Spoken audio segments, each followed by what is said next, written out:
Hello दोस्तों, स्वागत है आपका इकोनॉमिक्स अड्डा की एक और नए वीडियो में। आज के इस वीडियो में हम बात करेंगे ह्यूमन डेवलपमेंट इंडेक्स के बारे में और समझने की कोशिश करेंगे कि ह्यूमन डेवलपमेंट इंडेक्स आया क्यों, ये होता क्या है और इसको कैलकुलेट कैसे करते हैं। 1990 के पहले एक बहुत बड़ा मिसकंसेप्शन था कि अगर कंट्री की GDP per capita income increase हो रही है तो वो कंट्री डेवलपमेंट कर रही है। मान लो अगर एक कंट्री एक्स है और उसकी GDP per capita income increase हो गई तो हम बोलेंगे कि कंट्री एक्स डेवलप्ड कंट्री है, भले उस कंट्री में हेल्थ इंफ्रास्ट्रक्चर, एजुकेशन या क्वालिटी ऑफ लाइफ खराब हो। हम बस पर कैपिटा इनकम को देखेंगे और बोल देंगे कि कंट्री डेवलप्ड है। मतलब डेवलपमेंट को सिर्फ इकोनॉमिक ग्रोथ से मेजर किया जाता था, जिसको हम शॉर्ट में बोल सकते हैं कि डेवलपमेंट यूनिडायमेंशनल था। इन प्रॉब्लम का सोल्यूशन ढूंढने के लिए कुछ स्कॉलर सामने आए और उन्होंने बोला कि जीडीपी पर कैपिटा तो ठीक है, पर उससे हम सिर्फ कंट्री की ग्रोथ को मेजर कर सकते हैं। जीडीपी पर कैपिटा ये नहीं बता सकती कि कंट्री में डेवलपमेंट कितना है। किसी भी कंट्री का डेवलपमेंट मेजर करने के लिए हमें health, education, quality of life, inequality जैसे और भी सोशल इंडिकेटर का यूज करना पड़ेगा। इसका मतलब ये कि डेवलपमेंट मल्टी डायमेंशनल होगा, वो सिर्फ इकोनॉमिक ग्रोथ पे निर्भर नहीं रहेगा। प्रॉब्लम ये था कि सोशल इंडिकेटर हम यूज तो कर लेंगे, पर उसको क्वांटिफाई कैसे करेंगे? मतलब उसको नंबर में कैसे कन्वर्ट करेंगे? कौन सी मेथोडोलॉजी यूज करेंगे? इसका solution United Nation Development Programme ने ह्यूमन डेवलपमेंट इंडेक्स को 1990 में अपने annual publication Human Development Report में पब्लिश करके दिया था। ह्यूमन डेवलपमेंट इंडेक्स को बनाया था महबूब उल हक ने और इसमें कुछ की इनपुट्स दिए थे नोबेल लिटरेट अमर्त्य सेन ने। ह्यूमन डेवलपमेंट इंडेक्स के 3 डायमेंशन और 4 इंडिकेटर होते हैं। पहला डायमेंशन है हेल्थ। इसके अंडर इंडिकेटर आता है लाइफ एक्सपेक्टेंसी एट बर्थ। इसका मतलब है एक इंसान कितनी उम्र तक जीने की उम्मीद कर सकता है।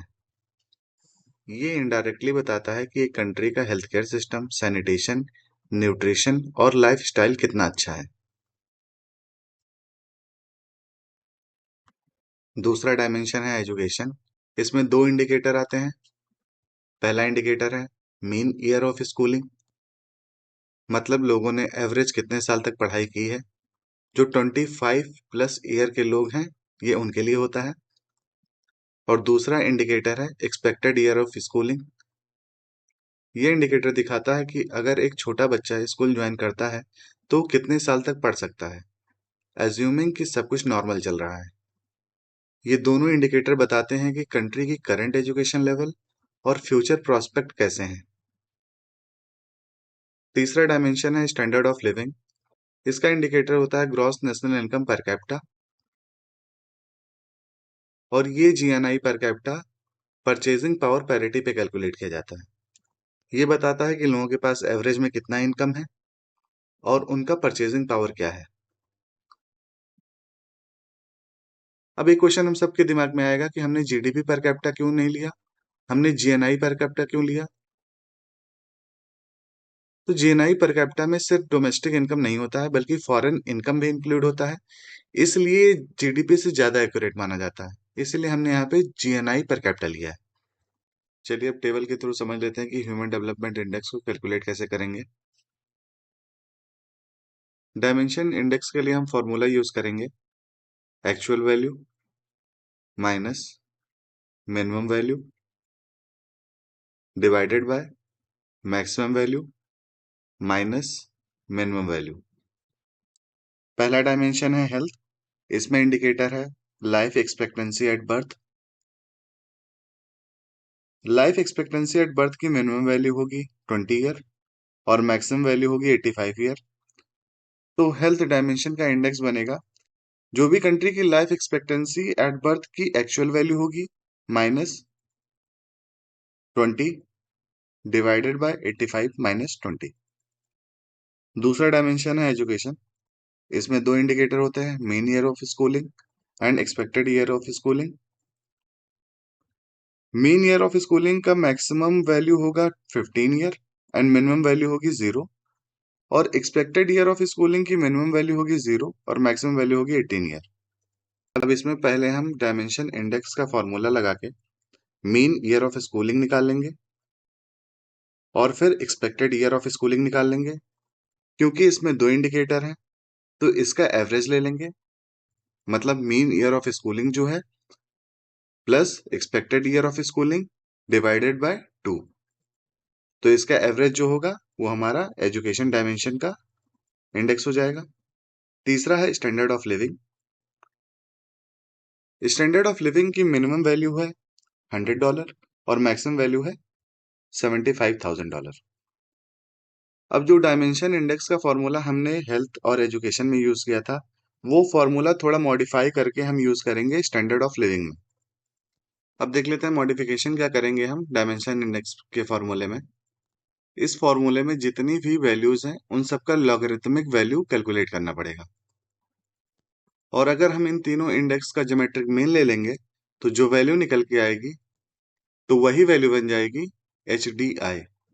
जैसे कि हम यहाँ देख सकते हैं, life expectancy indicator multiplied by education indicator multiplied by income indicator and root में 1/3। अब HDI की क्लासिफिकेशन देख लेते हैं। अगर HDI स्कोर 0.8 से 1 के बीच में है तो वेरी हाई ह्यूमन डेवलपमेंट, 0.7 से लेके 0.7999 के बीच में है तो हाई ह्यूमन डेवलपमेंट, अगर 0.50 से लेके 0.699 के बीच में है तो मीडियम ह्यूमन डेवलपमेंट, और अगर 0.50 से नीचे है तो low human development. India medium human development country में आता है। अब इसके कुछ लिमिटेशंस है वो देख लेते हैं। ह्यूमन डेवलपमेंट इंडेक्स इग्नोर करता है इनइक्वालिटी को, इसमें कोई भी जेंडर पर्सपेक्टिव नहीं दिया गया है। इन्वायरमेंट पे क्या इम्पैक्ट पड़ रहा है प्रोडक्शन का या ह्यूमंस का, उसको मेजर करने का कोई तरीका नहीं बताया गया है। ये एक सिंपलिस्टिक व्यू लेता है वेलबींग बताने का और safety, political freedom, happiness in सबको इग्नोर कर देता है। ये एक स्टैटिक बेंचमार्क देता है जिसमें मिनिमम और मैक्सिमम वैल्यू फिक्स रहती है ओवर द टाइम। अभी जो हमने इसमें इनइक्वालिटी देखा, अभी इसमें हमने एक लिमिटेशन देखा कि ये इनइक्वालिटी को इग्नोर कर देता है। इसको करेक्ट करने के लिए यूनाइटेड नेशन डेवलपमेंट प्रोग्राम ने 2010 से inequality adjusted human Development index लाना स्टार्ट किया। और दूसरा लिमिटेशन हमने जो देखा कि human Development index gender prospect को इग्नोर कर देता है, वो भी बाद में UNDP के द्वारा ओवरकम कर लिया गया by publishing gender inequality index.